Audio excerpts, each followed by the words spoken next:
जब जब जिस जिस महीने में जो जो प्रदोष पड़े तो पड़ा करे।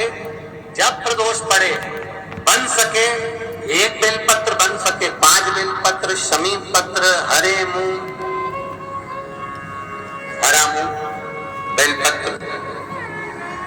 एक कलश के अंदर थोड़ा सा पानी लेकर 1 बेलपत्र, हरा मूंग, शमी पत्र डालकर और उसमें थोड़ा सा गुड़ डालकर भगवान शिव का स्मरण कर कर प्रदोष काल में, मान लो कोई काम आपका बहुत जरूरी है, बहुत दिनों से अब थक गए हैं, नहीं हो रहा, कर्जा बढ़ रहा है, धन नहीं आ रहा, व्यापार नहीं चढ़ रहा, या कोई समस्या बहुत प्रबल है, कोई एग्जाम में बैठ रहे हो नहीं हो रहा, परीक्षा भी दे दी है, रिजल्ट आने ही वाला है, तो भी प्रदोष काल में, प्रदोष के समय वो जल, मूंग, शमी पत्र और बेलपत्र और गुड़ का शंकर के शिवलिंग को समर्पित करना प्रारंभ कर दो।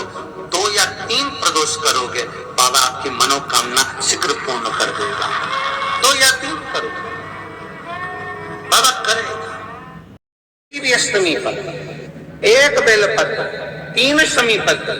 आप कभी दिल से, कभी मौका मिले हृदय से अशोक सुंदरी वाली जगह का स्पर्श कर कर भगवान शंकर के शिवलिंग पर एक बार समर्पित कर कर देखना, और दूसरे वर्ष इंतजार करना कि तुमने अष्टमी के दिन बाबा को शमी पत्र बेलपत्र दिया था, क्या बाबा ने तेरे घर में धन और वैभव दिया कि नहीं दिया। जो स्थिति में गाड़ी चल रही थी वो स्थिति की गाड़ी तेरी पार हुई कि ना हुई। 3 नाम का स्मरण है। पहले नंबर का जम के बोलो कुंडकेश्वर, दूसरे नंबर का श्रम्भेश्वर और तीसरे नंबर का अष्टवक्रेश्वर। सबका किया है मेरा भी उद्धार कीजिए, उद्धार कीजिए, हे त्रिपुंडधारी, हे त्रिशूल।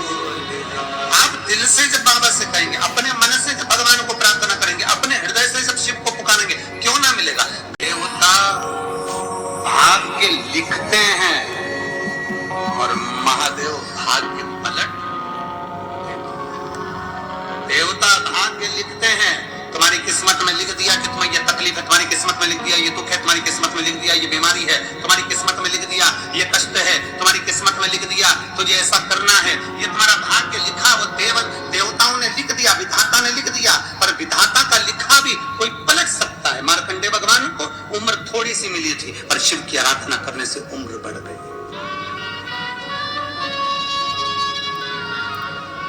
लिखा तुम्हारी किस्मत में, जो लिखने वाले ने लिख दिया, और उसको पलटने की सामर्थ्यता अगर किसी में है तो मेरे काशी विश्वनाथ के भीतर वो सामर्थ्यता है कि वो पलट सकता है।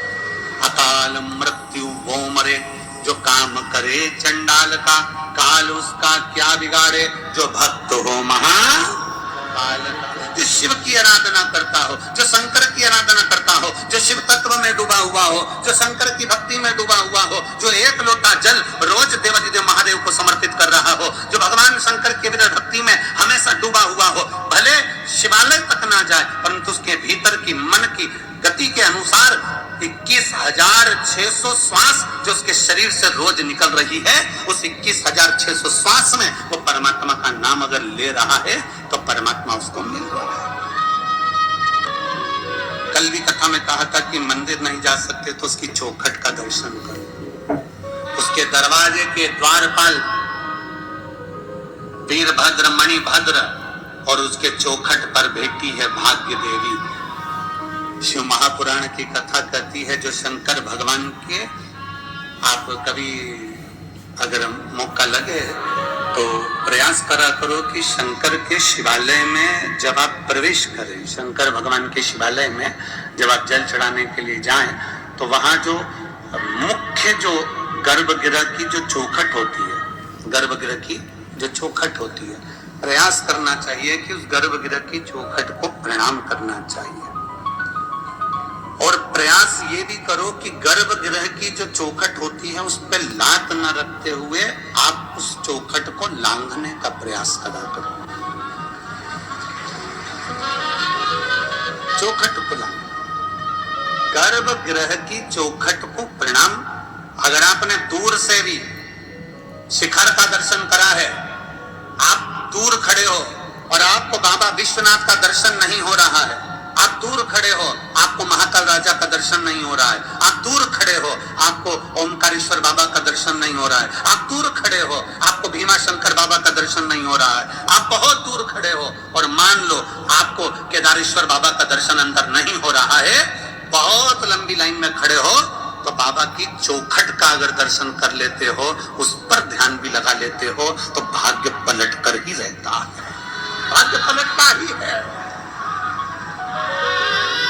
कोई जल्दी बनता है, कोई लेट बनता है, पर शंकर को जल चढ़ाने वाला एक दिन से जरूर बनता है, भाग्य पलटता ही है।